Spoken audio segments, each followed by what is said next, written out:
Crime, Wine, and Chaos contains adult language and graphic content. Listener discretion is advised. Sticks and stones may break our bones, but words will never hurt us, Chaos Kids. I'm Naomi. I'm Amber, and words do hurt. And this is Crime, Wine, and Whoever came up with that?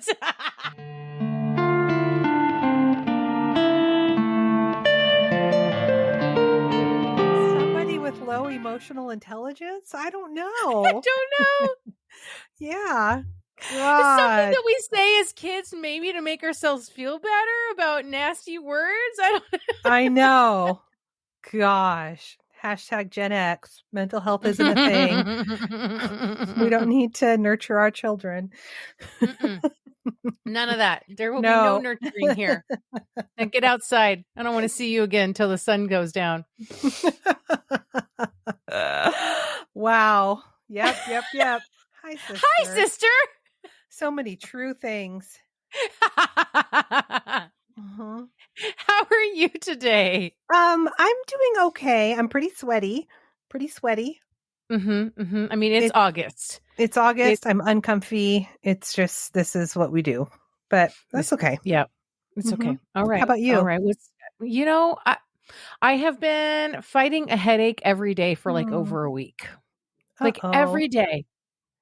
And nausea again. I'm telling you, those perimenopause. God damn it, sister. I'm positive that's what it is. I'm positive that's what it is. Positive. Oh my God.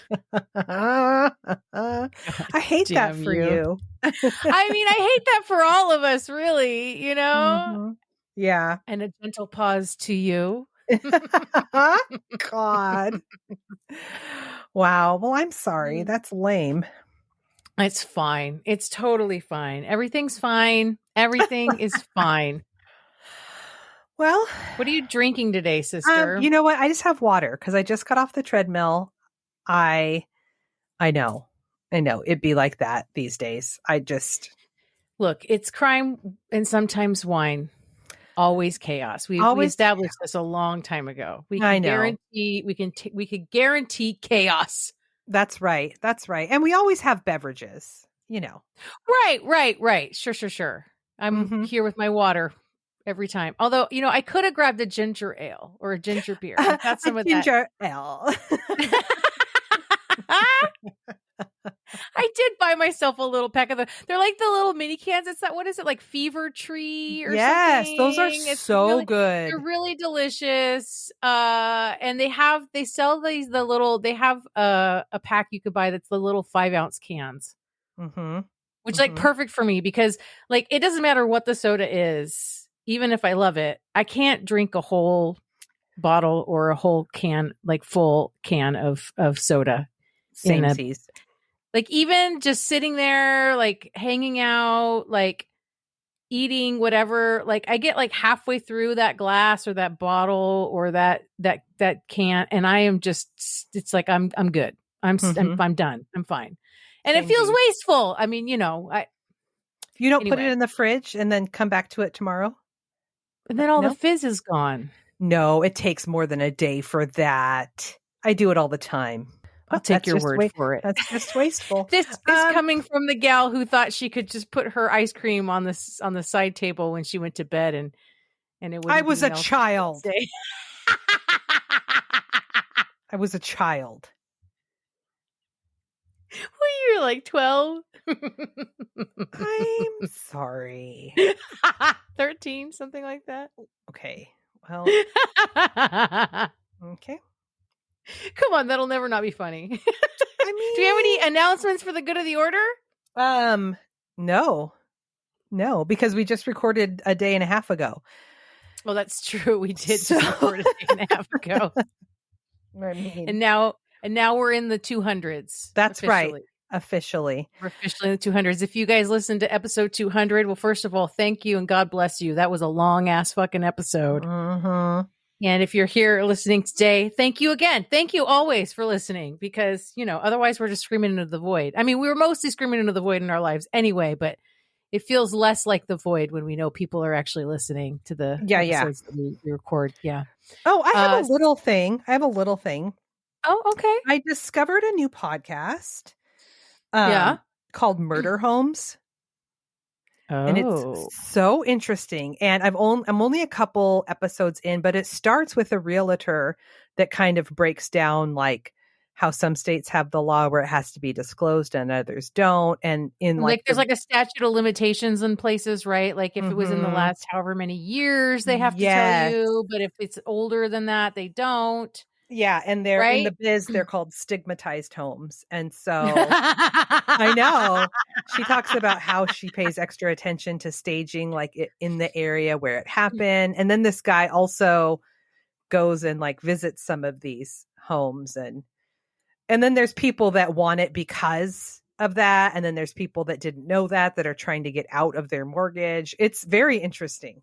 Huh. What's it called? Haunted homes? Murder homes. Oh, murder homes. And one guy, I think, who accidentally ended up in a murder home and was pissed, he went on to start a website, and it's like this database. It escapes me now, where you can look it up. There's like a little fee, and it will tell you if there was a murder in your house. Yes, a death in your house. But just murders, not deaths. Just murders. It can be any death if the family reports it, like it's a passing away or if it's a suicide. Because I feel like some people, like for me, like you were old and passed away. That's where I draw the line. Even if it was a suicide, I'm like, no. That's scary. Sure. That's scary. That's bad energy. Mm-hmm. Yeah. Mm-hmm. Yeah. Anyway, it's interesting. Yeah. Okay. Thanks for the recommend, sis. Sure thing. Do you have a crime for us today? I do have a crime. I mean, I knew you did. Thank you. Yeah. It's kind of a rhetorical question. Well, what if I was just like, it's happened twice where I thought I was on crime and I did chaos and I was like, actually, no, I don't. I don't have a crime for you today. Well, fuck. Okay. Yeah. I'm going to tell you about Carla Stefaniak. Okay. So it's 2001 and 19-year-old Venezuelan native Carla Stefaniak immigrates to Florida with her parents and two younger brothers. Her brother said that as a child, she was a wild child and their parents had to keep a close eye on her. Yeah. Yeah. I love her already. I know. When they moved to Tampa, she learns English very quickly and adapted to her new country really quickly. How old was she when they moved? 19. Okay. Mm-hmm. So in 2005, when the family decided to move back to Venezuela, Carla, as an adult at this time, decided that she wanted to stay in the U.S. So she was 23 years old, and she's like, I'm staying here on my own. Okay. Yeah. By 2018, she is 35 and enjoying life as a single woman in Hollandale Beach, which is just north of Miami. Right. She has a super active social life with a ton of friends. She loved to travel. Like she traveled a shit ton. She was really into fashion. And her roommate and close friend, Shulu, said that her closet was like stuffed full, but like super organized. Uh-huh. Yeah. Everyone knew her, said that she was married to her phone. She responded to text messages really quickly, and she would text her friends and her brothers like all day, every day. Mm-hmm. I know people like this. Are you like this? I mean, she's like raising my hand. I mean, I can be. Yeah, that's true. Responsive. I'm pretty responsive in text, unless there's like something like legitimately keeping me from responding. Like pretty responsive. Right. Or sometimes like I'll put my phone down and like not pay attention to it if I'm like working on something, you know, because I need to stay focused, because that could be hard for me, because if I see something come in on my phone, it's hard for me not to respond to it. Samesies. Okay, so she's also constantly on social media and she posts about everything that she's doing. Mostly her traveling. Her day job was working for an insurance company, but she was really trying to like become an influencer and hoping that she could make it lucrative enough that would be her full-time gig. Sure. Samesies, Carla, samesies. Still 4 years later, we're still just chugging along here. Chugging away. She even took classes on how to become successful on social media. She's serious. She's very serious. Yeah. Mm-hmm. She traveled all over the world, but her favorite place was New York City. She went every year. She always traveled with friends and sometimes like a huge group of friends. New York City is so fun to visit. I've never I been. would never want to live there. I remember the very first time I ever went to New York City, and I was like totally blown away. It was more than I imagined it would be. I mean, Manhattan, right? But like by like the third day, I was like feeling claustrophobic.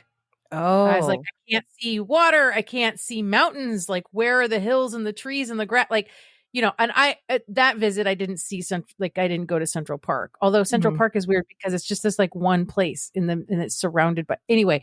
But at the same time, like I wouldn't want to live there because I would miss the kinds of like geographic environment that we have in the PNW. I could still totally understand the draw for people who do move there and want to live there. Like I get it, you know?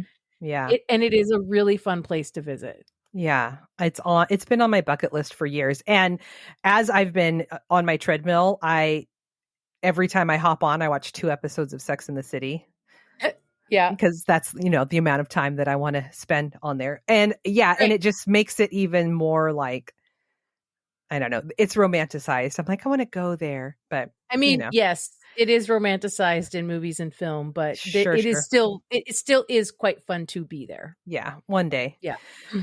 So she had been to Iceland, Spain, Switzerland, all over Europe. So in the fall of 2018, she starts planning her next trip for her 36th birthday. She plans on going to Costa Rica with her sister-in-law, April. She has a wish list itinerary that she shares with her family.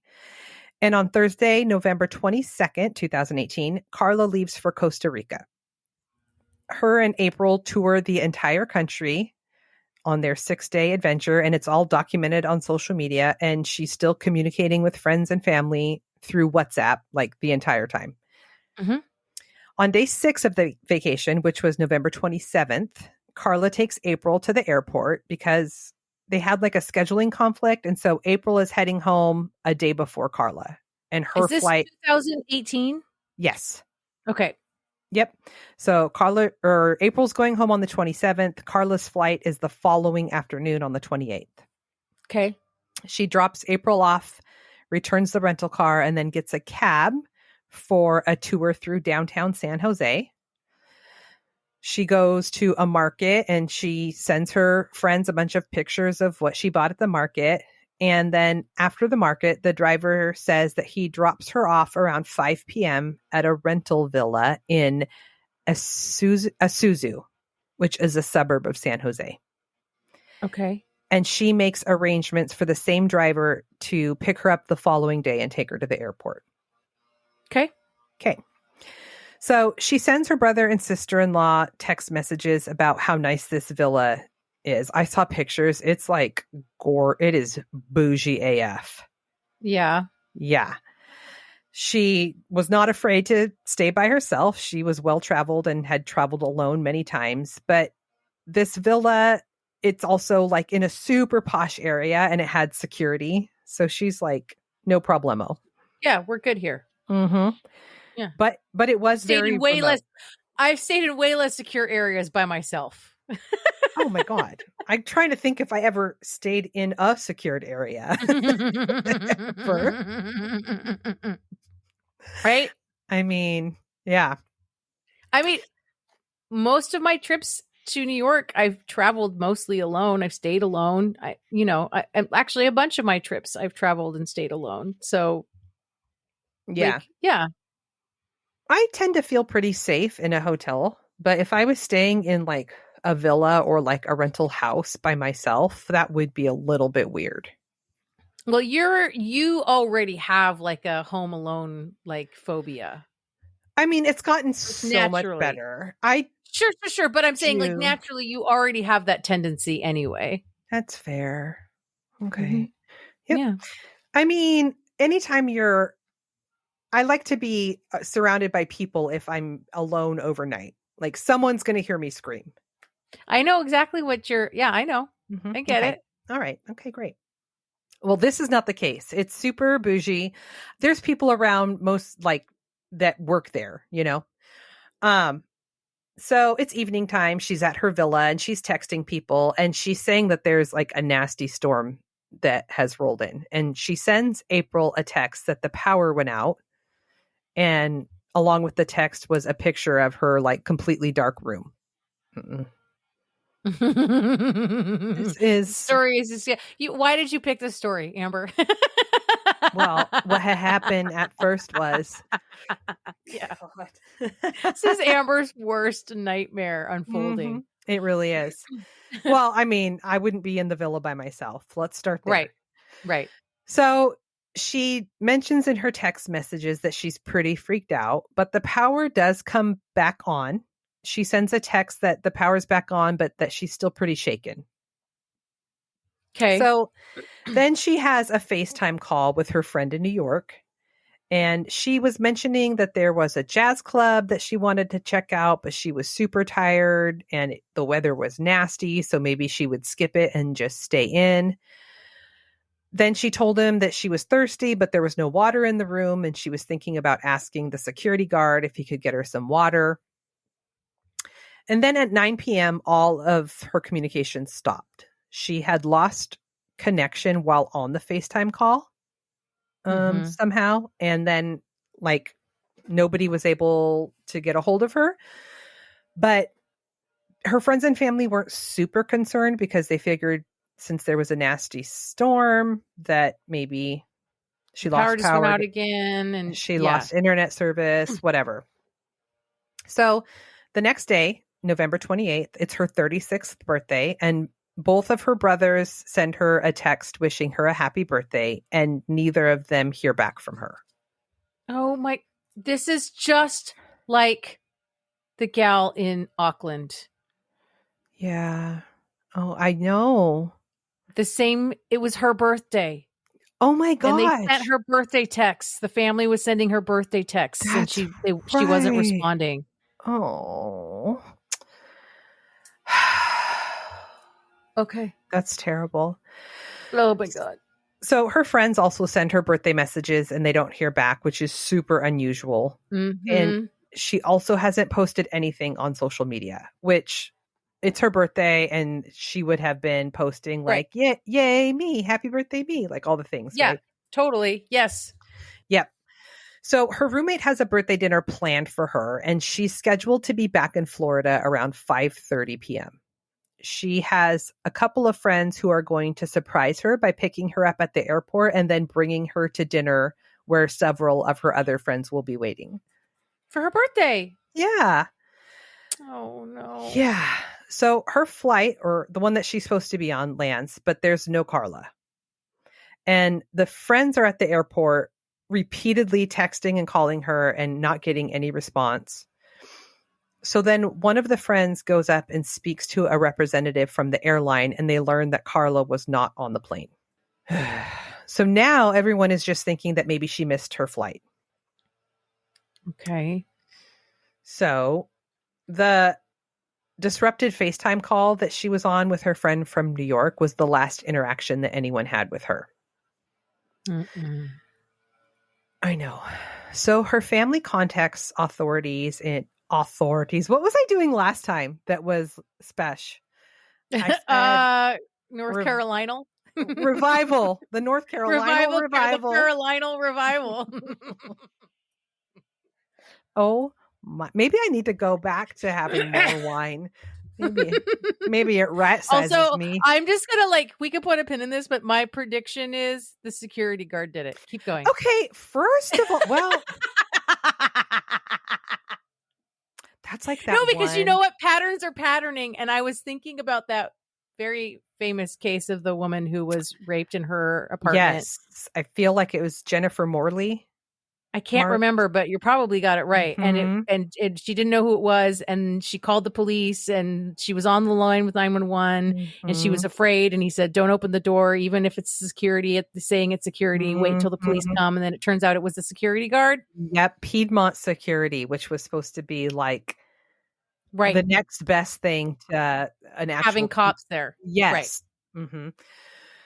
Oh, yep. So her family contacts the authorities in Costa Rica and try to convey that they know that something is very wrong. But of course, they're like, she's an adult.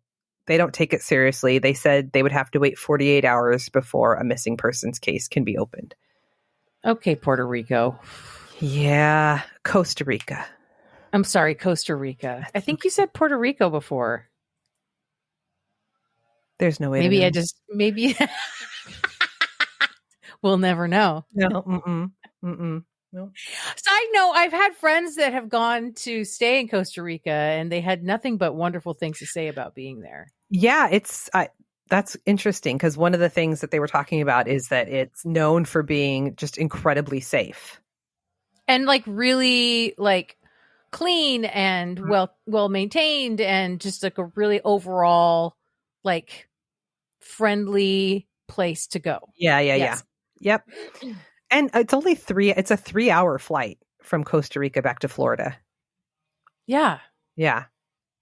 They're still, I mean, I think they're on like maybe are they on East Coast time or they're only like 1 hour ahead of East Coast? Like they're basically like. Yeah, I'm not sure. Because I know that also Costa Rica has like a growing tech sector.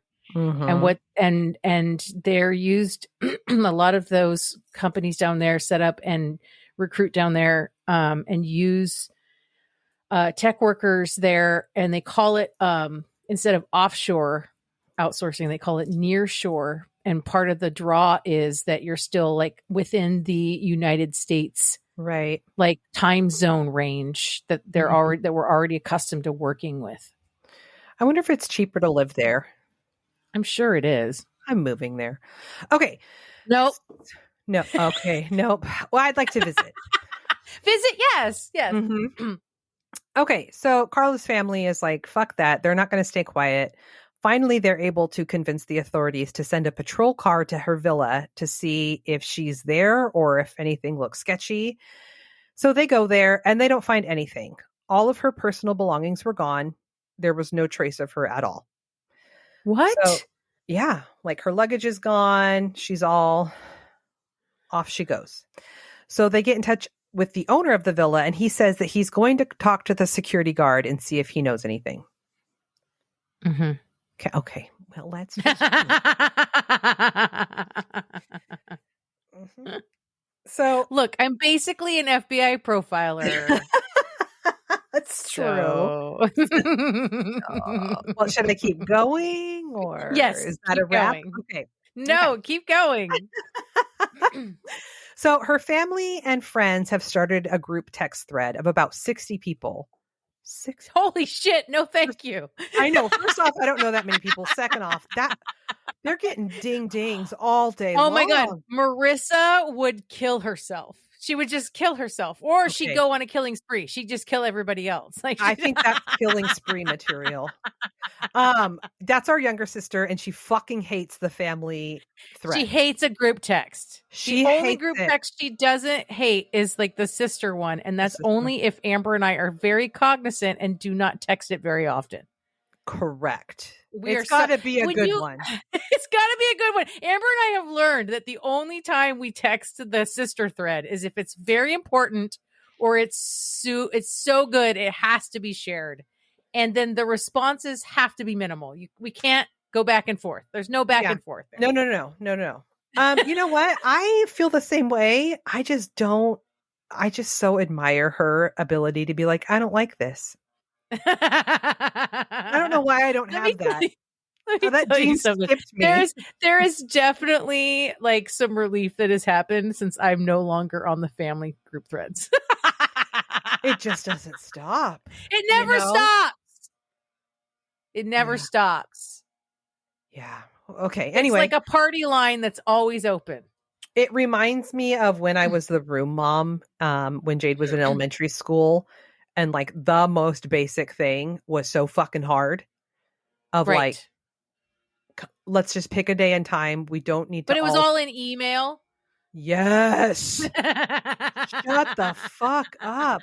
I don't care why this day and time doesn't work for you because you're going to lunch with so-and-so and then you have to return something to Amazon and no one cares. When are you available? I don't want your life story. That's all we need. Yeah. Okay. Wow. I didn't realize that was such a trigger for me. Okay.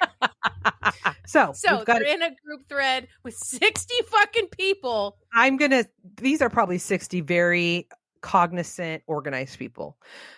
And they kind of divvy up duties. They are like, you are in charge of like putting all of Carla's info on social media. Somebody else is in charge of contacting like local news stations. Other people are in charge of working with the Costa Rican authorities. They're able to contact her cell phone provider. And the cell phone provider sends them some of her cell history. And they see that the last outgoing call on her phone was a Costa Rican number. Okay. So one of her brothers calls this number and it was the taxi driver. And he said that he was supposed to take her back to the airport the following morning and that he showed up at 8:30 like she had asked him to, but Carla wasn't there. And when they hear back from the villa owner, he says that the security guard told him that Carla got in a taxi at 5:10 that morning of her birthday. So like 2.5 hours before the taxi cab driver that she had already made plans with showed up. Correct. Okay. But her family is like, that's not possible. She's not a morning person. She would never be going anywhere at that time. And if she already had a taxi in place for when she was leaving, why would she leave 2.5 hours earlier? Exactly. That doesn't make any sense. No. I mean, at first I was thinking like maybe the power was still out and she was like, I'm just going to go hang at a restaurant or something because this sucks. Maybe. Maybe. I don't know. Like get out of this remote area and closer to the airport, get some coffee. I don't know. So they're like, yeah, she doesn't go places at that hour. So Carla's brother, Carlos, and one of his friends get a flight to Costa Rica. And this is 3 days after she's gone missing. Meanwhile, the family has created this social media page called Finding Carla, and it already has over 10,000 followers, like very quickly. Whoa. I know. I know. Can we get 10,000 followers? Well, I mean, if one of us goes missing, are you volunteering as tribute? I mean, do you know that it's not as uncommon as you would think for people on social media to pretend that they've gone missing or that they've died in order to gain followers? I know, it's a whole thing. It's weird. I know. It's so fucking weird. Anyway, sorry. So they have Facebook, 10,000 followers. They're looking for her. They're going to Costa Rica. Yeah. And so this gets the attention of the local news outlets. And very quickly, Carla's story is like top news in Costa Rica and in Florida. Now the cops can't ignore it. Right. This is international now. That's right. So Carlos and his friend Greg arrive in Costa Rica and they head straight to the villa where Carla was staying. And the security guard tells them again about her getting into the taxi. And then he lets them into the rental where she was staying and they don't get any information from that. It just looks like a vacant, cleaned villa. Like Airbnb or whatever. Yeah. Then the Costa Rican authorities questioned the staff at the villa property. The cleaning person said there was nothing left behind in the room when she went in to clean it. The security guard doesn't deviate from his story about Carla getting into a taxi at 5 a.m. And so the family's like, what the fuck? So they reach out to the FBI and a representative from the state of Florida asking to get the full records of her cell phone activity, like the whole shebang, because they can't get a subpoena because they can't get any. Right. So they're forcing their hand. And it shows that her phone went dead around 9 p.m. and then was reactivated briefly a little after midnight. And when they tracked the phone, it showed that it never left the villa. It's still on the property of the villa, or it was. As of midnight, the night before she was supposed to leave. Yeah. So police are trying to figure out if that taxi that the security guard saw did in fact pick her up at 5 a.m. and if it was the same person that she had scheduled the day before. So they talked to that driver, and again, he states that he arrived at 8:30 and she wasn't there. And police are able to confirm that there was no 5 a.m. taxi. I think that they were able to confirm that because there's only so many taxi services like in that small area. Sure. And nobody can say like we sent a driver at that time to that location. Right. Nobody was owning up to that. Right. Mm-hmm. Nope. So then they turn their attention back to the security guard, who is adamantly sticking to his story that she got in a cab. Okay. Yep. Okay. Well, you do this a lot. I think I've got a real zinger for you, and then it's not. I don't do this on purpose, sister. Okay, this was like when we went and saw The Others. I know we've talked about this on there before. It's like 20 minutes before the twist was revealed. I turned to Amber and was like, "They're all ghosts," and she was like, "What?" I was like, "Never mind." And then when I learned it, like when the rest 20 of the world minutes learned later, it, I was like full body chills, and I was like, "Whoa!" Naomi was just like, That's what it was like watching this episode.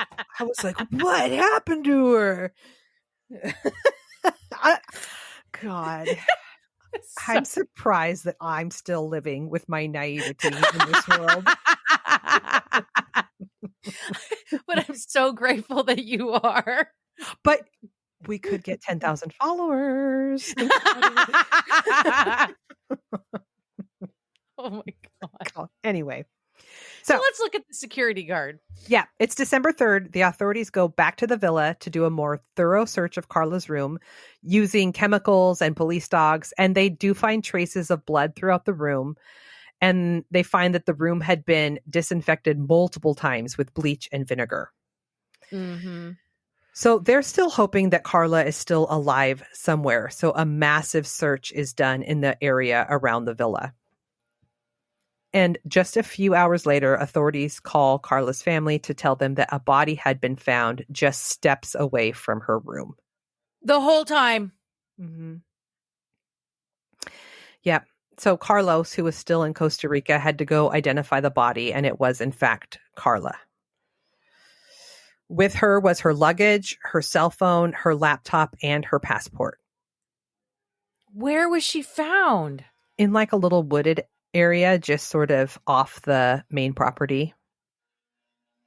Just out in the open with all her shit and her body just laying there?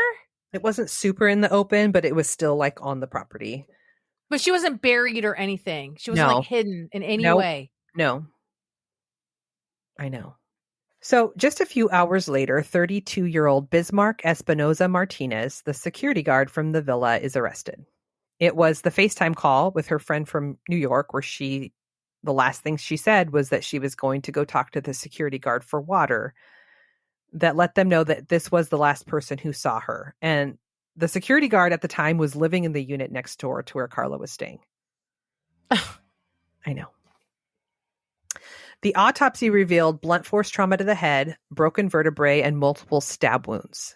There was evidence of a sexual assault, and it was clear that Carla fought back really hard.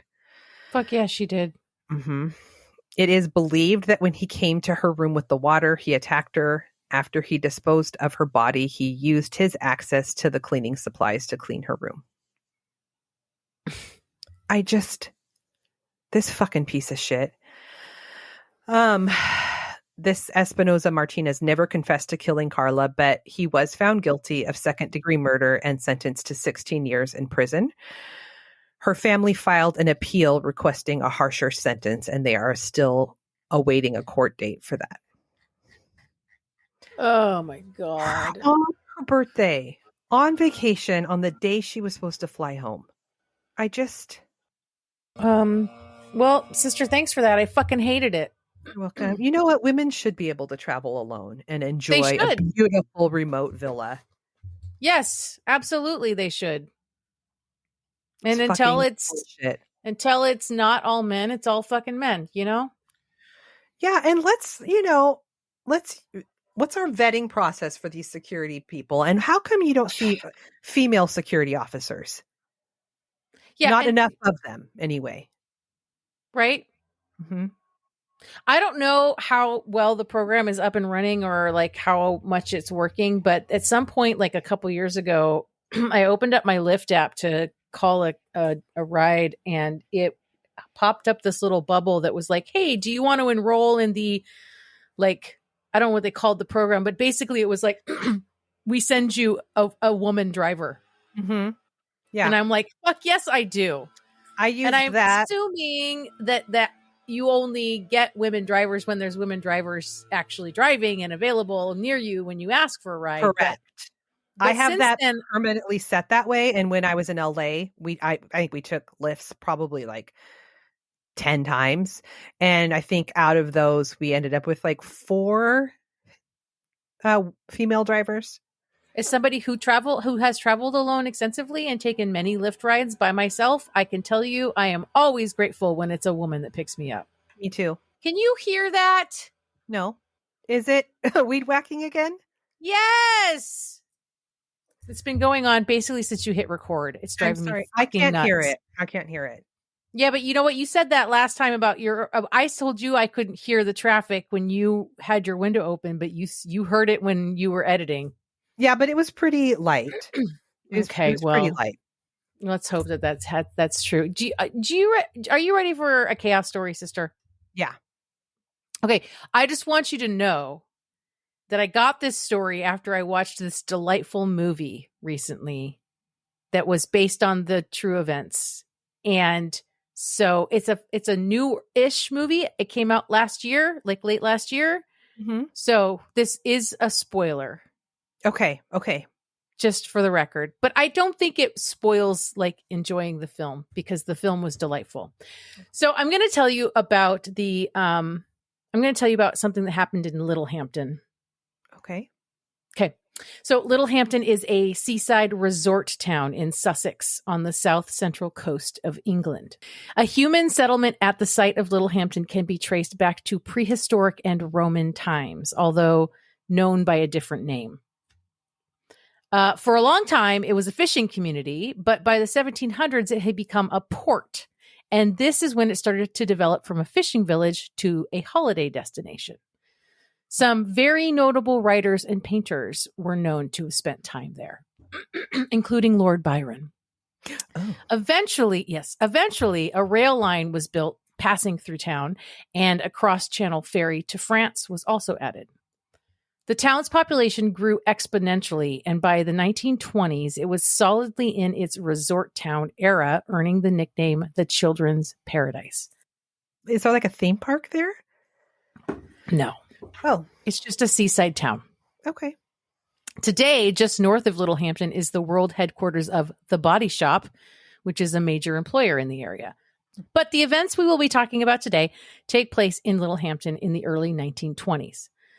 Much of the world was recovering from World War I and moving into the absolute boom of the Roaring '20s. Norms were changing. And it was in this atmosphere that 2 women in Littlehampton would end up being the talk of the whole country. Whoa. Rose Gooding lived in a modest home on 45 Western Road, a home she shared with her husband, Bill, and her sister, Ruth Russell. Rose also had a child out of wedlock that was not the biological child of her husband.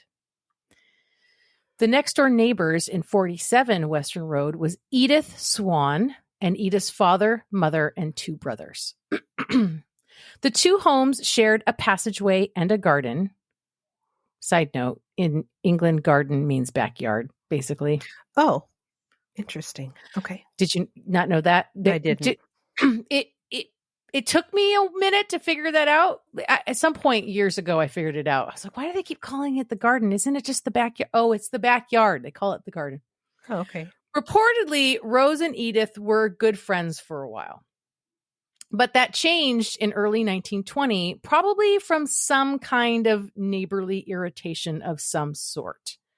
So, like, I have one of the pictures I'll include is literally like a layout map of the area from that time. Mm-hmm. We're talking like shared wall housing, right? So like, and this is modest living, and lots of that time, it was very common in areas like that. Lots of things were like shared in common, right? Mm-hmm. Sometimes you shared like the outhouse with your neighbors. Sometimes you know what I mean? Mm-hmm. So it's like that. So just after Easter, Edith decides to report Rose to the NSPCC, which is the National Society for the Prevention of Cruelty to Children. Whoa. The NSPC existed since the 1880s, and at some point, law enforcement kind of across the UK pushed all cases of cruelty to children that came their way onto the NSPCC. So it was basically a charity organization that did what governmental organizations like Child Protective Services does now. Okay. Very soon after, so basically Edith snitched on Rose to CPS. Got it. I'm actually surprised that there's an agency that existed like that in the 1920s. I know. Like, yeah, just smack the shit out of your kids. No one cares. Well, I don't think it was right. I mean, I think it was beyond their that. Definition I think their definition of cruelty might have been different than what we would call it today. And they weren't an agency. They were a charity. Right. Okay. So very soon after this, Edith receives an anonymous postcard through the mail. A filthy postcard that calls Edith a bloody old cow. Soon, other anonymous letters would follow. And not just to the Swans residents, but to other people in the neighborhood and beyond. One such recipient was Edith's fiancé, Bertie Boxall, who was a soldier stationed in Mesopotamia. That letter claimed that Edith was committing immorality with a police constable and had fallen pregnant, which caused Bertie to end their engagement. Oh, geez. God, fallen pregnant. Dr. Emily Cockayne is an associate professor in early modern history at the University of East Anglia in Northeast England and has written extensively on the phenomenon of the poison pen letter, which, according to Wikipedia, is defined as, quote, a letter or note containing unpleasant, abusive, or malicious statements or accusations about the recipient or a third party. It is usually sent anonymously, often by employing the ransom note effect to avoid exposing the author's handwriting. Poison pen letters are usually composed and sent to upset the recipient and differ from blackmail, which is intended to obtain something from the recipient. The reference to poison is figurative rather than literal. So in her article, The Rise of the Poison Pen, Emily says, the 19th and early 20th centuries saw an explosion of malicious letters penned by anonymous authors. Mm-hmm. By that time, unsigned letters, or those signed with initials, symbols, or a pseudonym, had become fairly common. Some were intended to unsettle the recipients. Others were written to undermine a third person. Letters were sent to individuals, authority figures, and even entire communities. Most malicious anonymous letters were concerned with reputation or were written in response to real or imagined grievances and designed to wreak revenge. Most were destroyed after receipt, but a few became the focus of investigation if they were obscene, threatening, or libelous. Side note, the libel laws in the UK are unparalleled. Really? Yes. Oh. They are nothing like they are in the US. Like harsher?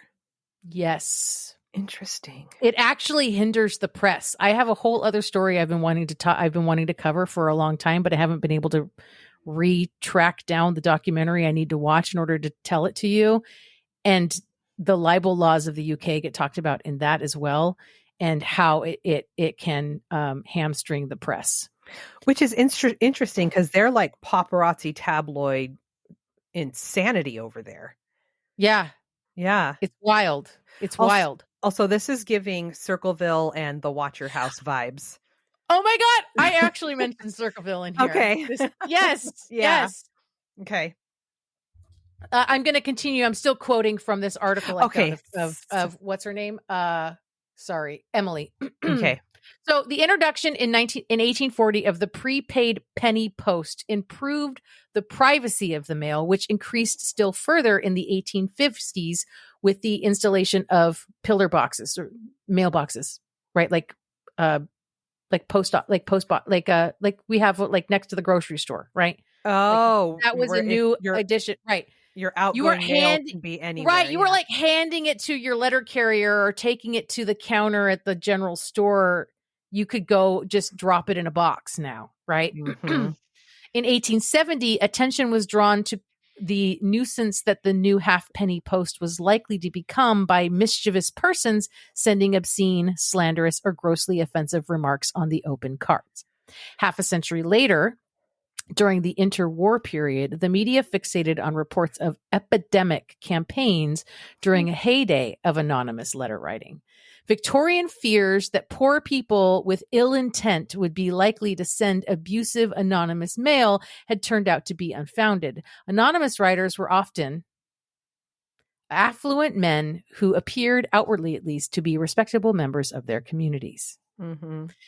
Before the 1910s, obscene or threatening letters had been primarily associated with men. Then a shift occurred, and poison pen letters written by women became a focus of media and police obsession. This wasn't because more were being written by women, but because they were easier to prosecute, having fewer resources and less access to legal support.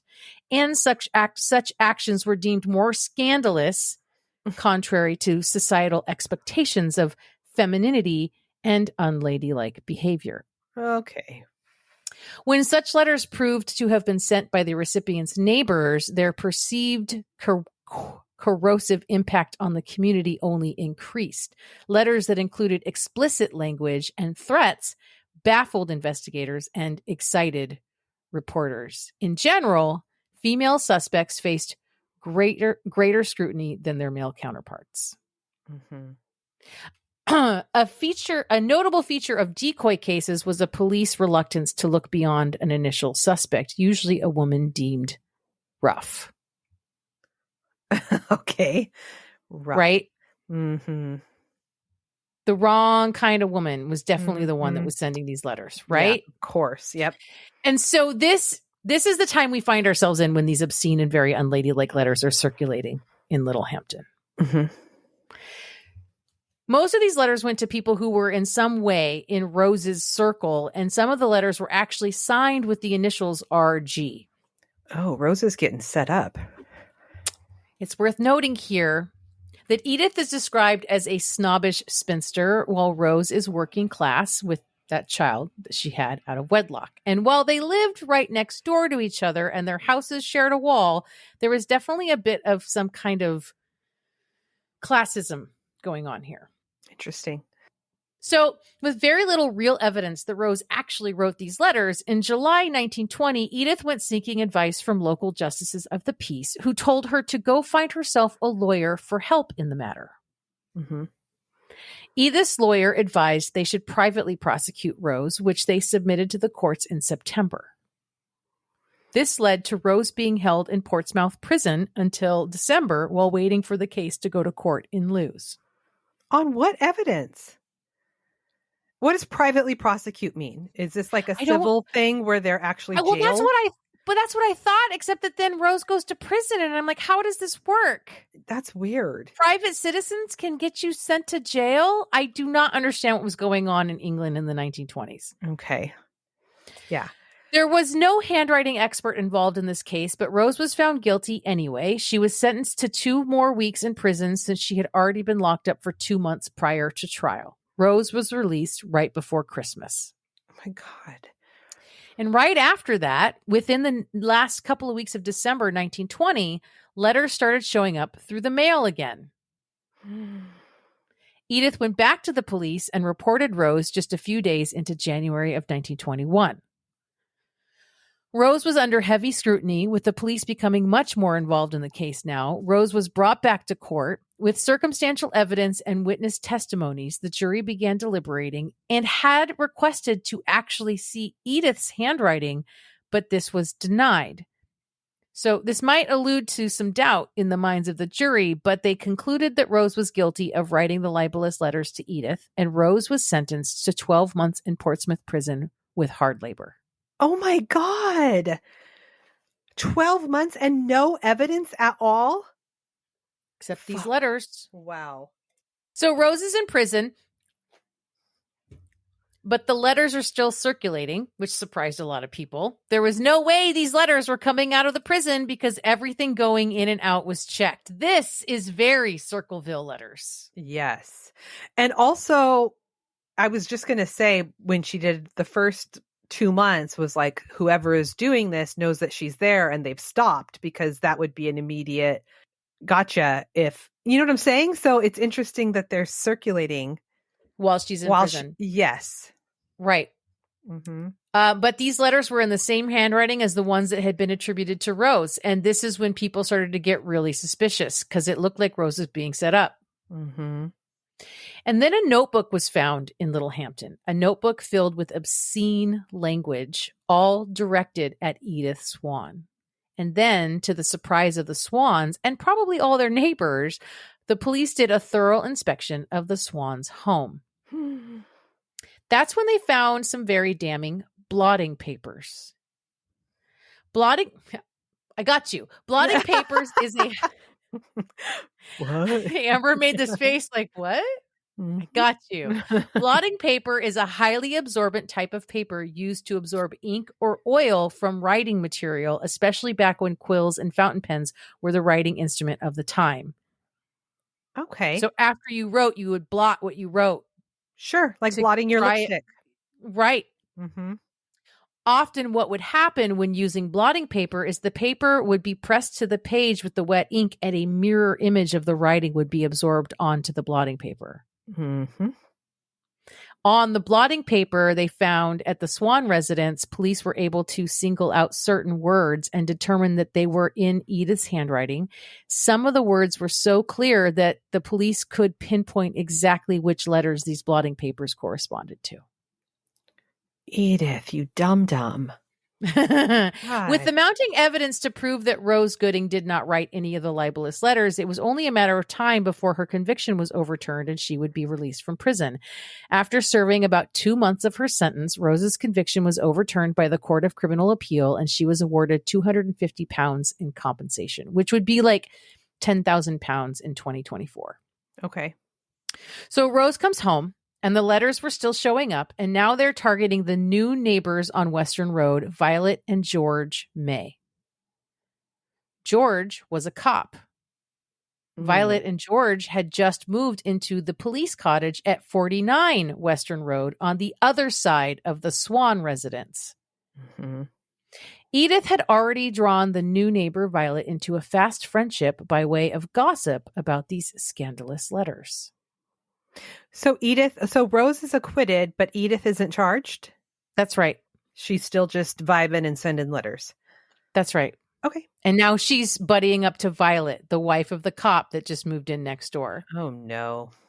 But then Violet receives a nasty letter addressed to her, and she cannot believe that Rose was the one who wrote it. She immediately suspects Edith.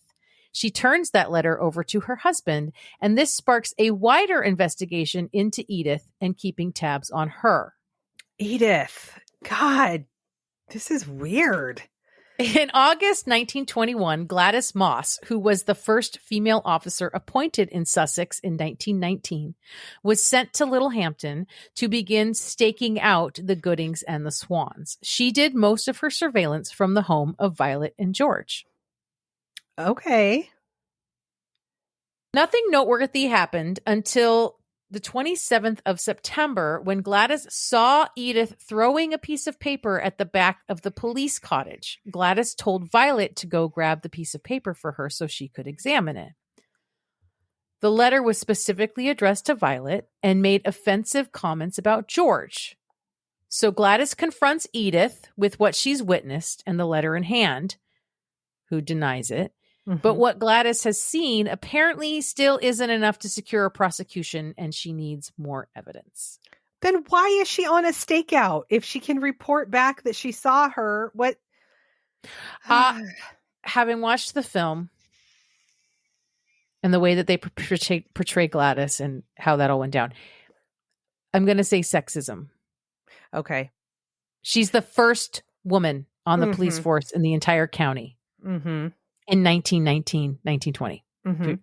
Okay. For sure. Also, because my other thought was like, how many of these like blue mailboxes are there in Littlehampton? How hard would it be to just watch those and see if Edith is dropping, Yep. Okay. I know. Okay. So the police quietly keep working on collecting more evidence until Edith is finally arrested on October 21st, 1921 for one count of criminal libel against Violet May. Okay. Her pretrial hearing took place 6 days later on the 27th of October at the Arundel Town Hall. There are photographs of this outside the courthouse that were published in the Daily Mirror, which is a national paper. So this is a national story in the UK now. Shit. Edith goes to trial in December of 1921 and is found by the jury to be not guilty. What is going on? So hold on. Rose is found guilty off of zero facts.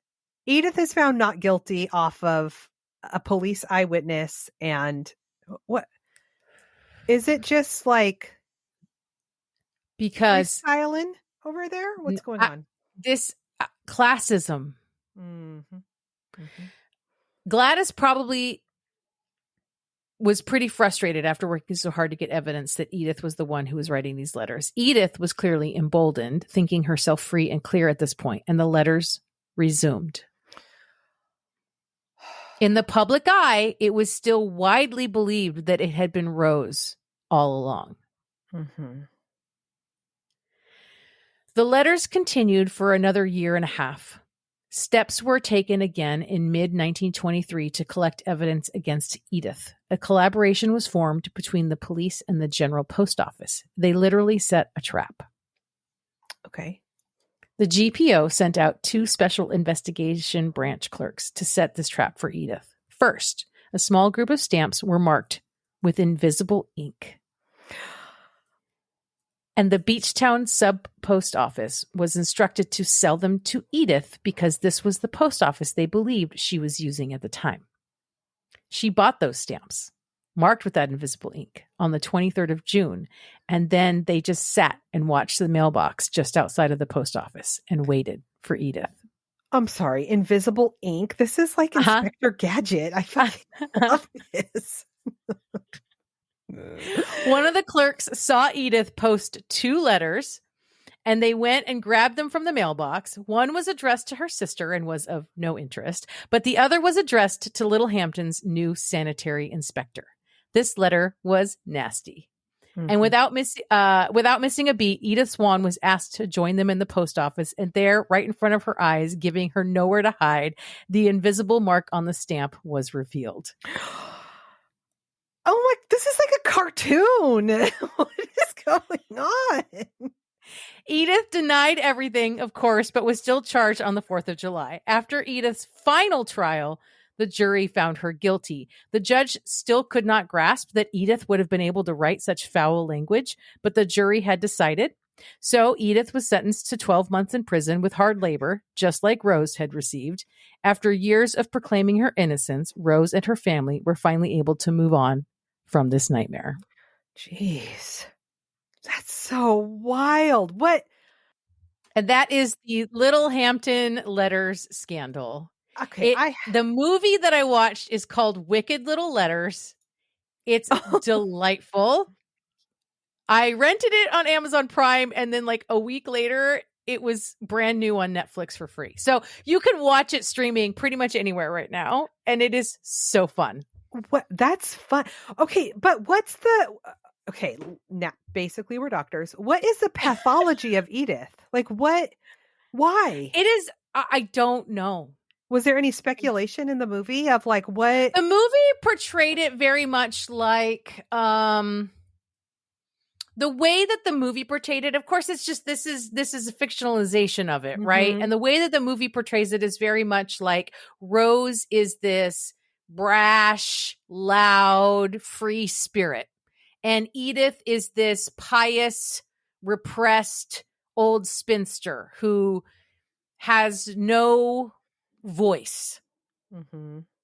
And everyone believes that it's Rose because the language in the letters is so fucking crass and so fucking gross and so full of cuss words that they can't imagine that this sweet, church-going, godly woman, Edith, could possibly ever write those things. But Rose talks like that all the time because she's like, she's trash. She's low class. And so it makes way more sense that it's Rose doing this because Edith would never. Edith needed to get the wiggles out, it sounds like. She needed to get the wiggles out, and that's kind of the theme of the movie. Okay, but I can't imagine that. Well, I mean, I don't know, but was Violet like Rose? Was she vulgar and outspoken and all the things? Like, no, because the thing is like, according to the movie, and I think the movie is accurate. It did pretty well at some points of accuracy. Like, these letters were going on for like basically like 2 or 3 years, and they were going to like everybody in to people all over the county and all over the town. It started out as like, this is happening to Edith, but then it was happening to everybody. Okay. Right? Wow. I highly recommend the film, even if it's just just a fun thing to watch, because it's like, it's delightful. The film is delightful. Good. You will laugh. It's good. It's good stuff. I loved that. Thank you. You're so welcome. Amazing. We did it. We did it. We're on the Patreon. You can go to the Patreon, you guys. If you want to see the things, we're posting all of our updates and stuff on the Patreon now. Yeah, and you don't have to be a paid member to interact with us and look at the things. Nope, you don't have to. Nope, and we have a website. Yep. Yep, and you can email us anything you want to talk to us about. Amber reads the love letters. I read the hate mail. Which reminds me, Sebastian said that he hated something that you told the story about recently. And I was like, well, you need to tell Amber. And he was like, no, you get the hate mail. So I'm telling you. I love him. Touche. Okay, well, you're right. Okay, I'll pass it on though. My condolences. Yeah. I'm assuming it was one of the crimes you covered recently, which I can't remember off the top of my head right now, because we've done together well over 100 episodes. So, how can I be expected to remember all the things that we've done? You can't. Oh, I remember what it was. It was that horrible fucking crime down in Florida with the machete guy. Oh my God. The mask, the guy in the devil mask. That was horrible. Yes, he hated that. So, well, wait until he hears your episode 201. This is episode 2. Is this not episode 201? Nope, this is 202. 201 was the most terrible thing I've ever heard, and I will continue to meditate and try to unhear it. Wait, was that? I thought that was the bonus. The bonus, I did Green River. No. Oh, wait, you're right. The bonus, but he is a chaos kid. He is a chaos kid. So he will hear it. I'm sorry. It is a bonus. I take it all back. It was a bonus. If you guys want to know what I'm talking about. Which you probably don't, actually. Sign up for the Chaos Kids Club. Naomi did the most horrific crime I've ever heard in my life. Yeah. And that's saying something, because she said that to me before. Nope, that one, I lied those other times, apparently. I just didn't know it. That was bad. You just didn't know. It was bad. You just didn't know. Sorry. I'm sorry. That's okay. That's all right. Sister, I love you. I'm melting. I love you too. Box. And this was so chaotic. So fucking chaotic. Goodbye. Bye. Crime, Wine, and Chaos is produced by 8th Direction Records. Artwork by Joshua M. Davis. Music by Paul Abner. If you would like to support the show, you can visit our Patreon page at crimewineandchaos.com/Patreon. Cheers!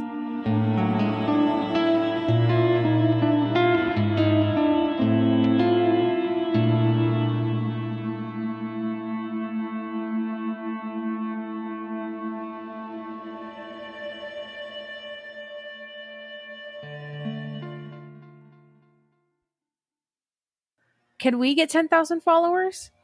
Well, I mean, if one of us goes missing, are you volunteering as tribute?